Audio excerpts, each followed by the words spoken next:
शिवसेना उद्धव गुट के वरिष्ठ नेता संजय राउत कांग्रेस के प्रदेश अध्यक्ष अजय राय से मुलाकात किए बनारस में आके। और चूंकि महाराष्ट्र का विधानसभा का चुनाव इस समय सुर्खियों में है, लोकसभा चुनाव का जो परिणाम आया है उससे कांग्रेस गदगद है। बीजेपी के लिए और कांग्रेस के लिए महाराष्ट्र विधानसभा का चुनाव प्रतिष्ठा का विषय बना हुआ है। तो क्या बातें हुई मुलाकात में, ये समझने के लिए हम कांग्रेस के प्रदेश अध्यक्ष अजय राय जी से बात करते हैं। अध्यक्ष जी, संजय राउत जी से आपकी मुलाकात हुई, क्या बातचीत हुई उनसे?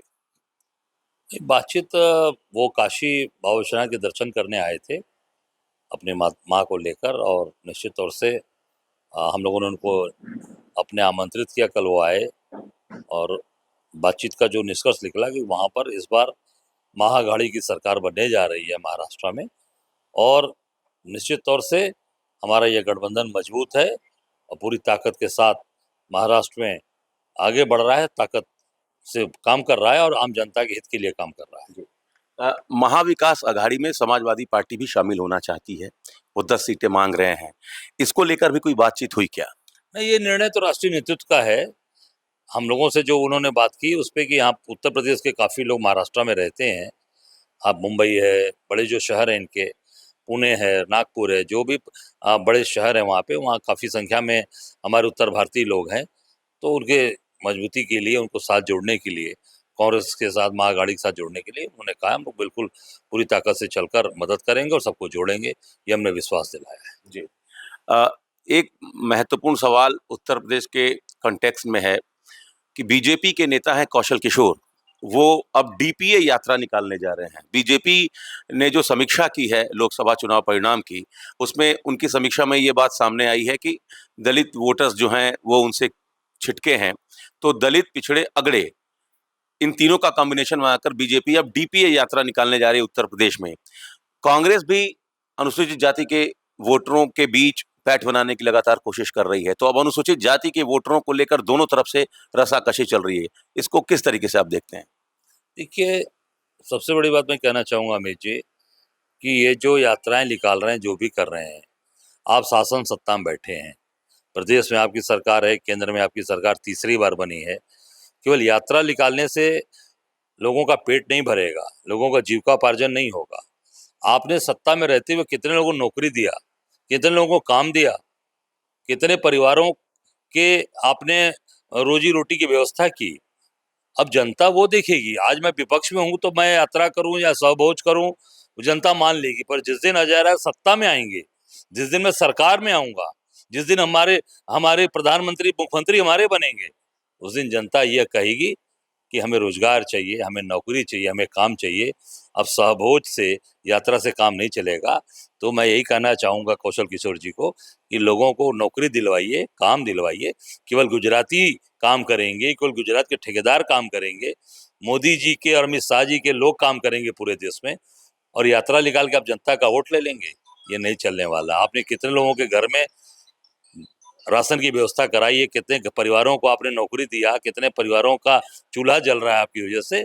शासन सत्ता में रहने पे जनता ये खोजती है, यात्राएं नहीं खोजती है, सहभोज नहीं खोजती है। आप केवल जनता को बेवकूफ बना रहे हैं। बेवकूफ बनाने का समय चला गया। अब समय है, ज्यादा से ज्यादा लोगों को समायोजित करिए, नौकरी दीजिए, काम दीजिए। अब पूरे प्रदेश का, देश का, जो गुजरात के व्यापारियों को आपने सारे काम दे रखे हैं, सारे ठेके दे रखे हैं, इसको बंद कराइए। अपने भाई, अपने परिवार, अब जो उत्तर प्रदेश का काम उत्तर प्रदेश का व्यक्ति करेगा। मैं उदाहरण के तौर पर बताना चाहूंगा, अभी सिपाही सिपाही में पर्चे लीक हुए भर्ती के, मेन अभियुक्त कौन है? गुजरात का विनीत आर्या, अहमदाबाद का। लीक कहां से हुआ? अहमदाबाद से। अब उत्तर प्रदेश की सिपाही की भर्ती में गुजरात का आदमी का क्या काम है भाई? वो भाग गया विदेश, उसको 3 सम्मन दिया, एसटीएफ ने अभी तक नहीं आया। अब तक उत्तर प्रदेश और इधर का आदमी होता तो योगी जी उसका बुलडोजर चलवा के घर नाबूद कर देते। विनीत आर्या को पकड़ के लाइए, नहीं तो उसका घर, उसके घर में बुलडोजर चलवाइए अहमदाबाद में। ये उत्तर प्रदेश की जनता और देश की जनता जानना चाहती है। गुजरातियों को बचाया जा रहा है, ये अब नहीं चलेगा। जनता बर्दाश्त नहीं करेगी, अब उनका इलाज करेगी।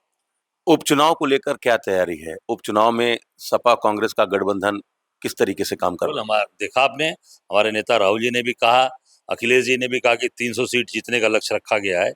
इस बार उत्तर प्रदेश में 300 सीट, ज्यादा सीट जीतेंगे। और जनता का विश्वास जनता के बीच में जाकर, और निश्चित हमारी सरकार आएगी। हम दिल खोल कर लोगों को रोजगार देंगे, नौकरी देंगे, और गुजरात के लोगों को गुजरात भेज देंगे। समाजवादी पार्टी के जो अध्यक्ष हैं, जो कन्नौज से सांसद हैं, अखिलेश यादव, उन्होंने एक ट्वीट किया बनारस में जल भराव को लेकर। आप, चूंकि आपका शहर है, डीएम ने उस पर सफाई दी कि वो लो लैंड एरिया है। तो आपको लगता है कि जिलाधिकारी के जवाब से आप लोग संतुष्ट हैं? नहीं, बनारस में सभी, पूरा बनारस लो लैंड है। कहाँ नहीं जल जमाव। कल कल की बात बता रहा हूँ मैं। कल खुद गया था, गोलगड्डा गया था, पीली कोठी गया था, सिगरा गया था, लंका गया था। हर तरफ पानी लगा हुआ था। क्या सब जगह लो लैंड है? गदोलिया लो लैंड है? केवल जनता को बेवकूफ बनाना बंद करिए। मोदी जी जो काम करने आए थे, न स्मार्ट सिटी बना पाए, न काशी को काशी रहने दिया, पूरे काशी को बर्बाद कर दिया। पूरे काशी का जो जो एक धार्मिक महत्व था, जो एक मजबूत, एक काशी का एक अपना स्थान था, वो सब चीज को ध्वस्त किया और केवल पैसे का बंदर बाट किया। स्मार्ट सिटी के नाम पे लोगों को केवल ठगा गया है। एक आखिरी सवाल, जिस तरीके से सदन में विपक्ष सरकार को घेरने में कोशिश कर रहे हैं कि उनको घेरने में हम सफल रहे हैं, आपको लगता है कि बजट, चूंकि बजट आने वाला है और बजट से पहले जो माहौल बना हुआ है, सदन चलने देना चाहता है विपक्ष? मंशा क्या है विपक्ष की? नहीं, क्यों नहीं सदन चलने देगा विपक्ष? हमको सदन चलेगा तो हम आम जनता की बात उठाएंगे, आम जनता के हित की बात उठाएंगे। विपक्ष बिल्कुल चाहता है सदन चले। सदन न चलने देना, ये सत्ता पक्ष नहीं चलने देता कि अगर सत्ता चलेगा तो ये सवाल जवाब होगा, और वो सरकार उसके लिए तैयार नहीं है। तो प्रधानमंत्री जी बोलते हैं पूरा विपक्ष वॉकआउट कर जाता है। प्रधानमंत्री जी जो सही बात बोली है ना, आप नीट पे बोलिए, आप बोलिए जो जो देश के अंदर जो समस्याएं, बेरोजगारी पर बोलिए आप कि भाई नीट के इतनी बेईमानी क्यों हुई नीट की परीक्षाओं में। आज पूरा देश उस पर सुप्रीम कोर्ट में चल रहा है। ये पूरा देश जानना चाहता है, सबके भविष्य का प्रश्न है। मोदी जी उस पर बोलिए, उस पर उसका नाम ही नहीं ले रहे। देश जानना चाहता है ना, ये पूरा देश जानना चाहता है कि देश के साथ कौन सा खिलवाड़ हो रहा है। आप आइए सदन के अंदर बोलिए।